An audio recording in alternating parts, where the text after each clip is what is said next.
acompañarnos hoy. Eh, la- eh, Estamos en Semana Santa, ya lo sabes, aquí en España, pero los alumnos, hablando con los alumnos, decidieron seguir con estas charlas que yo había planificado sin darme cuenta de Semana Santa, con esto del confinamiento. Y bueno, pues la verdad que para mí es un honor, primero, que estés aquí y segundo, que haya 27, 28 personas conectadas un Jueves Santo. La verdad es Eh, que gracias por el esfuerzo. Así que empezamos para no perder tiempo, ¿te parece? Sí, perfecto. Bueno, pues la primera pregunta, muy facilita. ¿Quién es Christoph? Uy, complicado. Yo soy, no sé muy bien si de dónde vengo, soy gabacho, pero he vivido casi toda mi vida en España y ahora estoy en Suiza. Eh, ¿Quién es Christoph? Bueno, me has pillado con esta pregunta, la verdad. Eh, Mira, yo soy alguien que jamás he sabido muy bien qué quería hacer a nivel profesional. Y recibí buenos consejos cuando era pequeño, que era, mira, si no sabes lo que quieres hacer, intenta estudiar algo bastante amplio que te permita hacer varias cosas después, ¿no? Y entonces creo que eso fue el mejor consejo que me dieron, porque realmente con 18 o 20 años nadie sabe muy bien lo que quiere hacer, yo creo, salvo si tienes una vocación o algo, pero entonces lo que hice fue estudiar ADE internacional, como he nacido en Francia, pero he vivido en España y hablo inglés y un poco de alemán y tal, pues dije, bueno, voy a hacer algo que sea internacional que me permita trabajar en varios países. Entonces, así fue como me metí en ADE internacional, 2 años en España y 2 años en Francia. Y fue algo bastante ancho que me permitió luego probar varias cosas y poco a poco afinar mi búsqueda y decidir hacia dónde quería ir. Bueno, perfecto. ¿Y nos podrías contar por en qué trabajos has estado? ¿O en qué tipo de trabajo? No hace falta que nos digas las empresas. Sí, sí. Mira, yo cuando terminé ADE hice una especialización en finanzas de mercados porque me interesaban las finanzas y la bolsa y todo eso. Y al final no trabajé en eso. Al final, cuando terminé los estudios, trabajé mi primer trabajo fue en un banco, en finanzas de mercados, de becario, que fue bastante interesante y aprendí mucho, pero fue justo en la crisis del 2008, la crisis financiera que, vamos, fue muy dura y muchos bancos cerraron y el mío congeló toda la actividad. Entonces, a los 6 meses me aburría un poco y me cambié, me fui a una empresa pequeña que hacía aplicaciones para iPhone. Y en esa empresa hacía un poco de todo. Hacía marketing, ventas, porque éramos realmente 30 personas y de las 30 había 25 desarrolladores informáticos que hacían las aplicaciones y éramos unos 4 o 5 haciendo todo el resto. Entonces hacíamos gestión de presupuesto, hacíamos marketing, intentamos contactar con empresas para venderles aplicaciones para iPhone. Fue bastante interesante y muy formador. La verdad es que un consejo que puedo daros, si tenéis la oportunidad de trabajar en una estructura pequeña, aprendes un montón, porque básicamente te dicen, oye, hay que hacer esto, vale, ¿y quién lo hace? ¿Cómo lo hacemos? Bueno, pues lo hago yo, ¿sabes? Y intentas averiguar cómo se hace. Es lo contrario de una empresa muy grande, que en una empresa muy grande tiene también sus ventajas, pero como es donde estoy ahora, pero realmente no aprendes tanto de tantas cosas distintas que en una estructura pequeña. Entonces trabajé en esa empresa de iPhone y luego fue cuando conocí a mi novia, que es suiza, y por eso estoy ahora en Suiza. Y entonces decidí moverme a Suiza porque ella tenía una empresa aquí en Suiza y yo básicamente pues era mileurista en España y dije, bueno, ¿qué hago? ¿Me quedo en España o me voy con ella? Y entonces me fui a Suiza y en Suiza fui a una agencia que se llama Michael Page, que te ayuda a encontrar trabajo.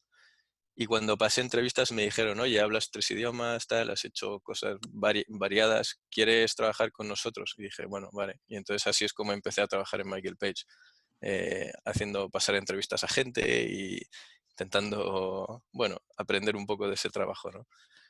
Y a partir de ahí me cambié, a los 6 meses me cambié porque surgió una oportunidad que es que abrió una... A mí siempre me han gustado los coches de toda la vida y abrió el concesionario Porsche de Ginebra justo en ese momento y tenían un día puertas abiertas y dije, mira, voy a ir con mi currículo y a ver qué pasa. Y entonces fui allí y me dijeron, oye, les dije, mira, estoy buscando trabajo de vendedor, de lo que sea, lo que quieras, me vale todo.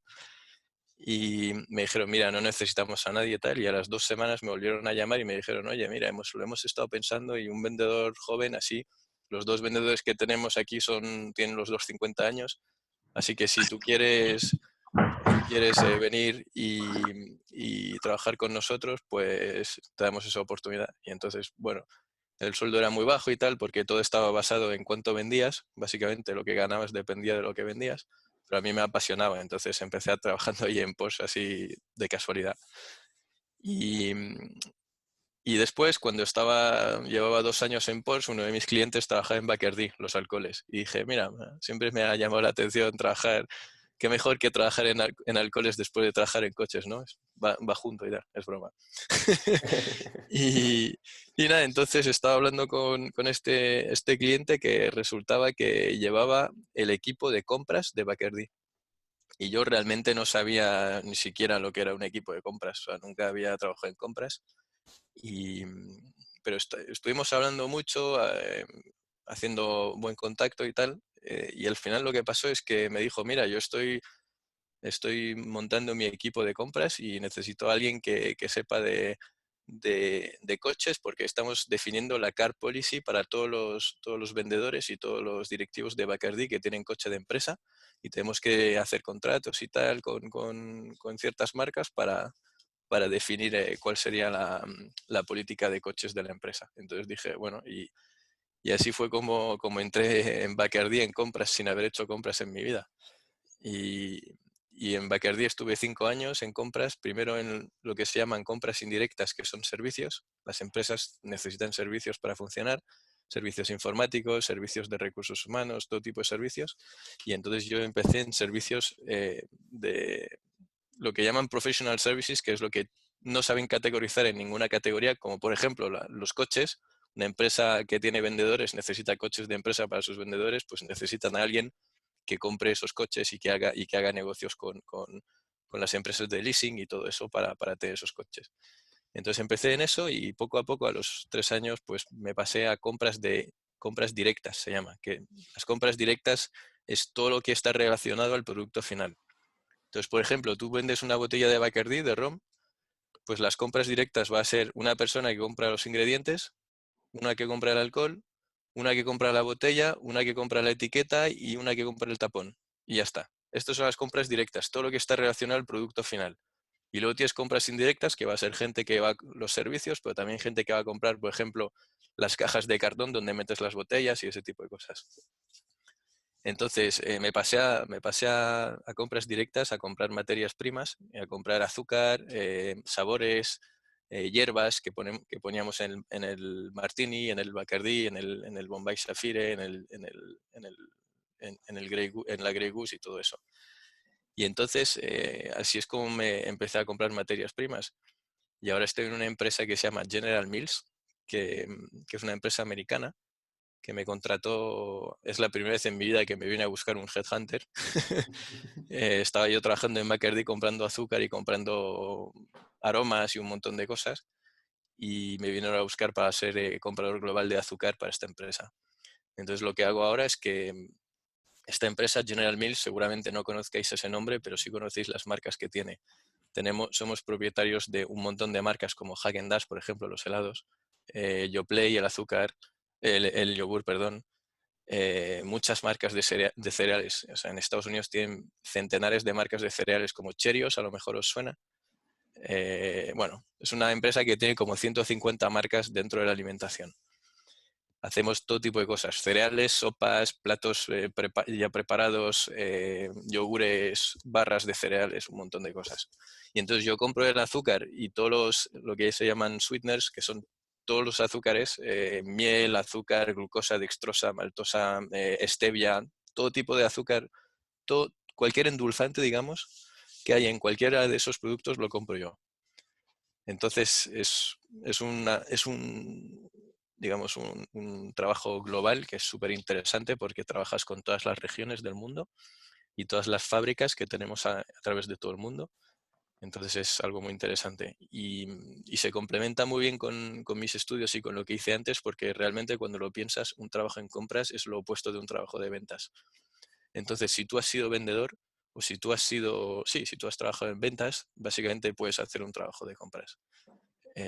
Porque cuando eres vendedor, al final negocias con clientes, vendes cosas, y cuando eres comprador, espérate que me están llamando,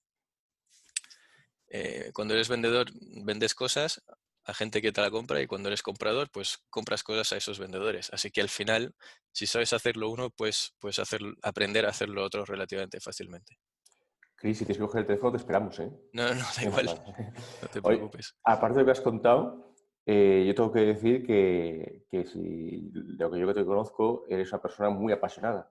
Eres capaz de hacerte experto en un tema, porque cuando te centras en un tema, bueno, pues hay otros proyectos que tienes que a lo mejor no son, no son profesionales, pero se te considera experto en varios temas a nivel bueno, incluso a nivel Europa y mundo. Entonces, se podría decir que es una característica, ¿no? Que apasionada sobre los temas que te gustan. Bueno, experto no sé, pero apasionado sí. Lo que yo he descubierto es que y creo que eso es verdad para todo el mundo, ¿sabes? Cuando te gusta algo, al final no cuentas las horas que le echas, y si te apasiona, pues es lo típico que os van a decir, ¿no? Busca algo que te guste y tu trabajo ya no será un trabajo, será no una afición, pero vamos. Eso es verdad, pero yo lo que os quiero decir también es que si no encuentras algo que te apasiona, tampoco es el fin del mundo. Se trata de encontrar un balance entre... eh, a- realmente yo conozco a muy poca gente que está apasionada por su trabajo. Los hay vocaciones y hay gente y hay trabajos que son más fáciles apasionarte por un trabajo que por otro, pero yo creo que se trata de encontrar un balance entre qué quieres en tu vida y, y que te dé de comer el trabajo, ¿sabes? Entonces, entonces esa es la idea. Y sí, apasionado, sí, esa es mi personalidad. Creo que cuando te gusta algo y cuando quieres algo, tienes que intentar ir a por ello. Y al final solo te pueden quedar remordimientos si no lo intentas. Así que yo os diría que si no sabéis lo que queréis hacer y si estáis dudando y tal, probad cosas, porque al final no os arrepentiréis. Cuando tienes 20 años parece imposible o parece muy difícil montar una empresa o intentar hacer algo distinto, pero la verdad es que es el momento de hacerlo, porque luego cuando tienes 35 o 40, tienes una familia, tienes hijos y tal, no vas a decir, venga, dejo mi trabajo para montar una empresa y si no sale, pues da igual, no, porque tienes que pagar tu casa, tienes que darle de comer a tus hijos y tal, así que no es lo mismo. Es lo mismo. Bueno, pues ahora yo lo que voy a dejar es que si te haga alguna pregunta y si no, sigo yo, que tengo muchas preguntas para hacerte. Venga. ¿Alguno? Hola, Algún? Hola, buenos buenas. días. No sé. Se te escucha, se te escucha. Sí, vale. Buenos días, Christopher. Soy María José. Que lo que quería saber un poco, porque tengo mucha curiosidad sobre esta parte que has comentado de las compras de azúcar y bueno y similares. ¿Cómo es el proceso? Me refiero, tú ya vas sabiendo lo que tienes que comprar porque hay un equipo que ha decidido que ese licor tiene que ir de esa forma, puede haber variaciones por el camino, ¿cómo es eso? ¿Hay regateos? Cuéntanos un poco.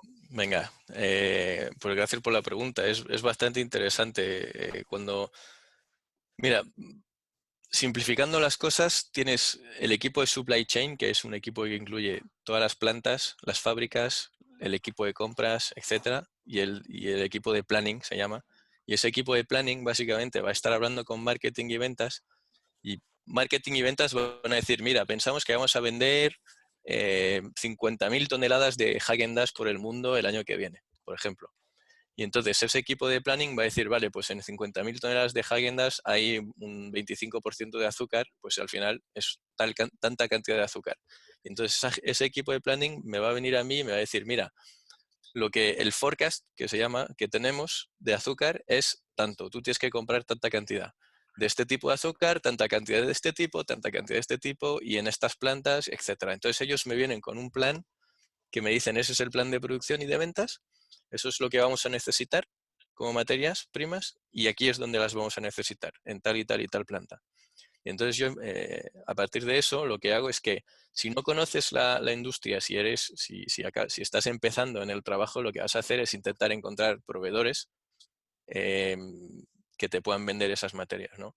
Luego, cuando ya tienes experiencia y cuando ya has trabajado más en esa categoría, vas conociendo, sabiendo quiénes son los proveedores, cómo se comportan los mercados, cuáles son las reglas o no con las que tienes que jugar, porque, por ejemplo, el azúcar es una materia prima muy controlada por los gobiernos, porque se considera bien de primera necesidad, ¿sabes? Que es algo que todo el mundo necesita para alimentarse, digamos.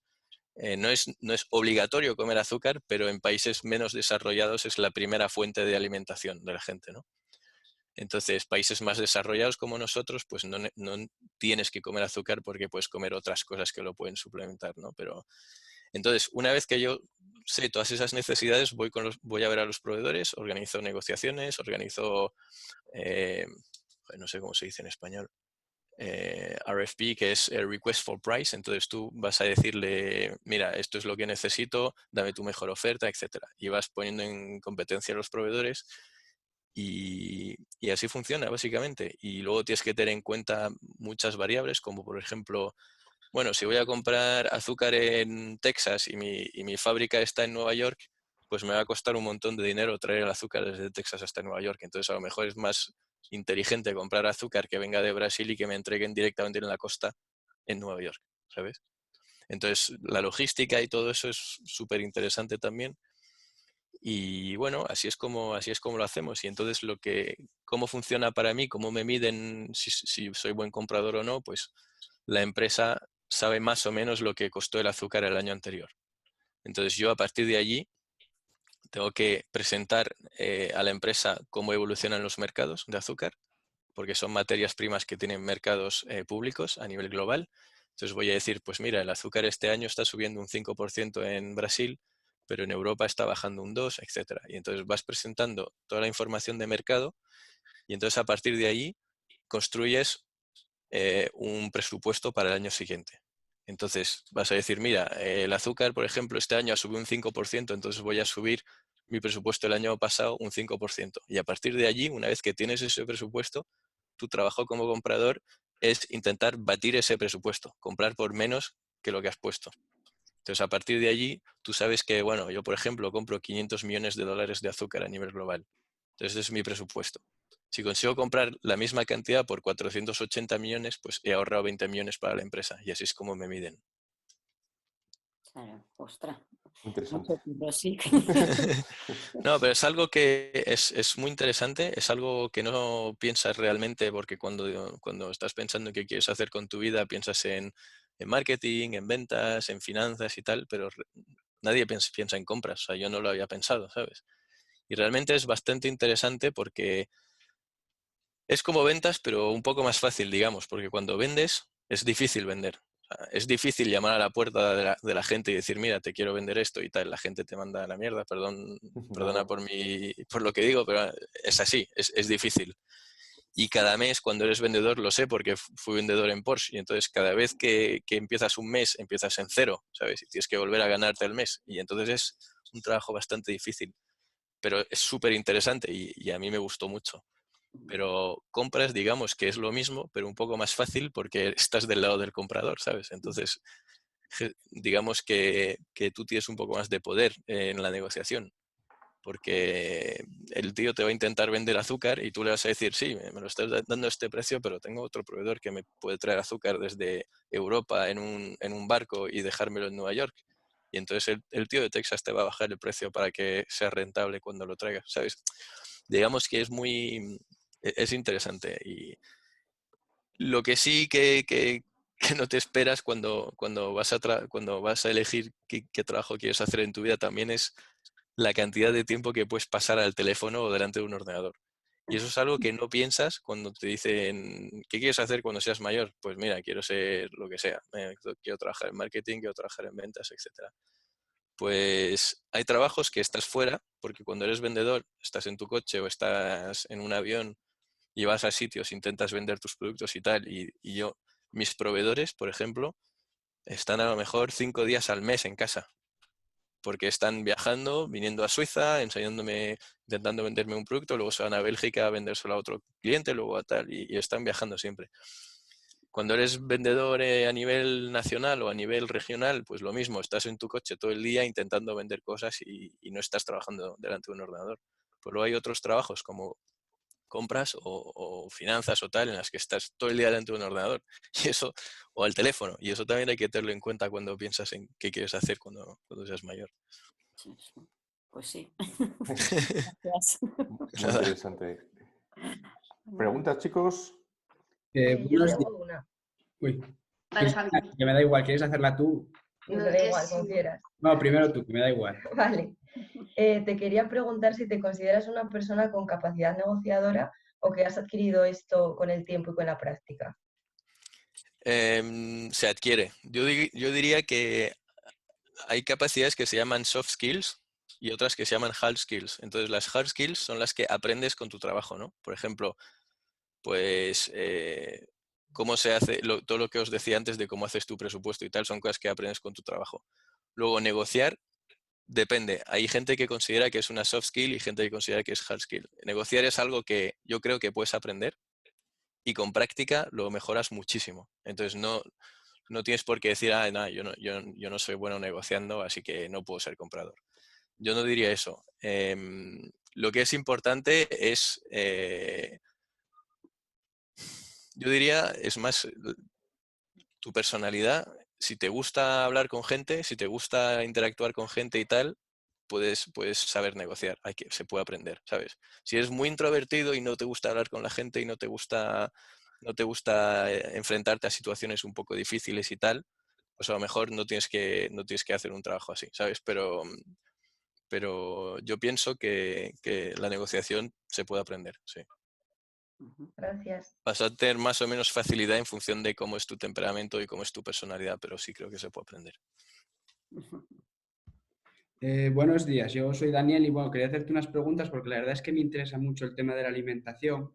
¿Sí? Y la primera es, ¿cuál es el principal país exportador de azúcar? Hasta el año pasado era Brasil. Brasil es un productor enorme de azúcar y desde este año es India, porque India han descubierto recientemente que podían ganar mucho dinero la gente que trabaja con maíz, haciendo crecer lo que se llama crops. Lo siento, es que no sé cómo se dice en español. Perfecto. Y entonces han descubierto que podían ganar mucho dinero vendiendo azúcar y entonces se han puesto a plantar un montón de caña de azúcar. Pero digamos que principalmente es Brasil e India. Luego tienes otras regiones, por ejemplo, Europa es una región que a nivel de región produce mucho, pero a nivel de país son Brasil e India. Y luego la segunda pregunta es que a pesar de su fama, ¿por qué hay tantos problemas para comprar azúcar de Cuba? Pues Cuba lo que pasa es que tiene problemas políticos. Entonces, el azúcar, como decía antes, es una de las materias primas más controladas por los gobiernos. Entonces, hay países, por ejemplo, Brasil, que no aplican ningún tipo de control. Entonces, hay muchísima producción, es muy fácil exportar desde Brasil hacia otros países y ya está. Pero hay otros países como Cuba o como Estados Unidos, por ejemplo, en los que el gobierno tiene una, no sé si, cómo era la mano de Adam Smith, ¿no? La mano está. Pues eso, pues tienen una intervención muy fuerte. Entonces, te van a regular el mercado muy fuerte. Entonces, te ponen muchas complicaciones cuando eres comprador o vendedor para comprar o vender fácilmente azúcar. Por ejemplo, te doy un ejemplo. Y eso depende de un país a otro, ¿no? Entonces, Brasil, ningún bloqueo, ninguna regulación. Entonces, produces cuanto quieres, exportas cuanto quieras y yo puedo ir a Brasil mañana y comprar azúcar y llevármelo a Europa. Pero, por ejemplo, Estados Unidos te ponen una limitación de producción. O sea, la gente los campesinos que crecen la remolacha de azúcar no pueden producir más de una cierta cantidad. Segundo, solo puedes exportarlo hacia determinados países que elige Estados Unidos y con cantidades limitadas. Tercero, no puedes importar azúcar a Estados Unidos. O sea, solo lo puedes importar de determinados países como México y algún otro que ha elegido la administración de Trump y con una cantidad limitada. Tercero, hay un precio mínimo. yo no puedo, si el precio mínimo es $30, por ejemplo, por pound, yo no puedo ir al proveedor y decirle, te lo compro por 28. Incluso si el proveedor quiere vendérmelo por 28, no puede. Está prohibido. O sea, le pueden multar. Entonces, ¿ves? Eso es un ejemplo de un país súper controlado. Y Cuba es lo mismo. Cuba está súper controlada y depende muchísimo de lo que decide Estados Unidos. Entonces, si mañana Estados Unidos dice, si mañana Trump dice, mira, me llevo bien con Cuba y voy a autorizar que importemos 200.000 toneladas de Cuba de azúcar, pues entonces perfecto, lo podremos importar de Cuba y todo el mundo contento. Pero si por cualquier razón estaba jugando al golf con alguien y se cabreó y no quiere, es literalmente así, ¿eh? Y decide que no quiere alocar un azúcar de Cuba a Estados Unidos, pues no lo podremos comprar. Entonces es una materia prima muy, muy regulada y muy politizada. Y eso es lo que complica también este trabajo. Vale, muchas gracias. De nada. Voy a hacerte una pregunta, Christoph. Sí. Con todo esto que has aprendido, ¿cuál sería el consejo que le darías al Christoph de los 18 años? Pues mira, un poco lo que dije antes, que es que yo tenía mucha preocupación por no equivocarme cuando tenía 18 o 20 años y cuando tuve que elegir carrera tuve mucha preocupación por no equivocarme. Y al final, pues mira, si tienes estudios y tal, da un poco igual lo que hagas si aprendes un trabajo y consigues, ¿sabes?, moverte un poquito. Bueno, lo importante es tener una carrera, intentar saber hablar idiomas, etcétera. Entonces, yo lo que diría es no preocuparse en equivocarse, porque cuando tenía 20 años, por ejemplo, en algún momento, y tú lo sabes, David, quería montar una empresa y tengo algunos amigos que son emprendedores como tú, pero nunca, perdona por lo que digo, pero nunca le eché huevos, ¿sabes? Y entonces lo que pasó es que no he montado nunca nada, ¿sabes? Ningún negocio propio. Y ahora, claro, ahora tengo una casa que estoy pagando, un coche que estoy pagando, y al final te cambia la vida y dices, no sé si voy a dejar el trabajo que tengo ahora porque me pagan bien para intentar montar algo, ¿sabes? El riesgo es bastante mayor que cuando tienes 20 años. Entonces yo lo que diría es que no tengáis miedo en probar cosas y no tengáis miedo en equivocaros en el sentido de que tenéis que aprender cosas, porque cuando tienes 18 o 20 años tienes que aprender varias cosas para ver qué es lo que te gusta realmente. O sea, yo no creo que haya, aparte de vocaciones como lo que decía antes, mira, quiero ser bombero, quiero ser mecánico de coches o quiero ser tal, pues entonces es una vocación, ¿sabes? Pero cuando no tienes ni idea de lo que quieres hacer, como era mi caso, no hay que tener miedo en trabajar en cosas distintas, porque realmente da igual si vas cambiando de empresa hasta los 30 y pico años, porque vas aprendiendo cosas y cada cosa que he aprendido en todas las empresas en las que he trabajado la he podido utilizar de alguna forma en un trabajo, en otro trabajo. Entonces, al final, mi consejo es ese, mira, tengo un amigo que trabaja en el Santander desde que salió Mira, cuando estudiábamos se fue de prácticas al Santander. Cuando terminamos la carrera se fue de otras prácticas al Santander. Luego le contrató en el Santander. Estuvo 6 años. Luego se fue a Londres para el Santander. Y ahora se ha vuelto a Madrid para el Santander otra vez. El tío no ha trabajado en su vida en otro sitio que en el Santander. Y le gusta y bueno, tiene suerte, pero yo, por ejemplo, sería incapaz porque de todas las empresas que he trabajado, todas me han aportado algo y con todas he aprendido algo que me gustaba o que no me gustaba y entonces me ha permitido saber qué es lo que quería, ¿no? Y entonces al Christoph de 18 años le diría eso, le diría que no se estresara por trabajar en varias cosas, porque al final, aunque no sea tu pasión, como decías antes, David, aunque no sea algo por lo que todas las mañanas te quieres levantar e ir corriendo al trabajo, da igual, porque estás aprendiendo algo. Y el único momento en que te tienes que ir es si ves que no aprendes nada, si no te aporta nada, etcétera.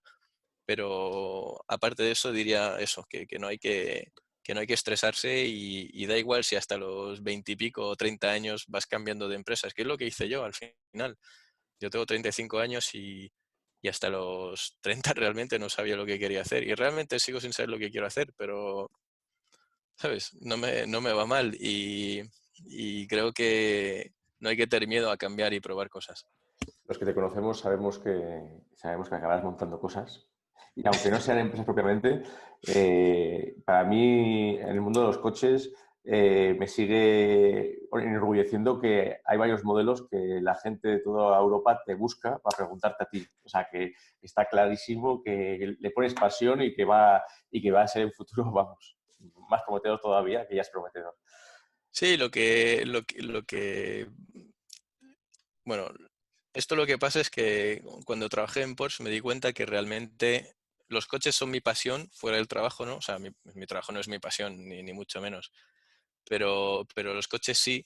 Y entonces siempre de pequeño había pensado quiero trabajar en coches, etc. Y cuando trabajé en coches me di cuenta que no me gustaba tanto. Porque pasaba mi pasión a ser un trabajo en vez de una pasión, ¿sabes? Y entonces me di cuenta que era mejor trabajar en otra cosa que no tuviera nada que ver, ganar el suficiente dinero como para comprar un coche que me gusta, ¿no? Y que mi coche sea mi afición y que mi trabajo sea mi trabajo.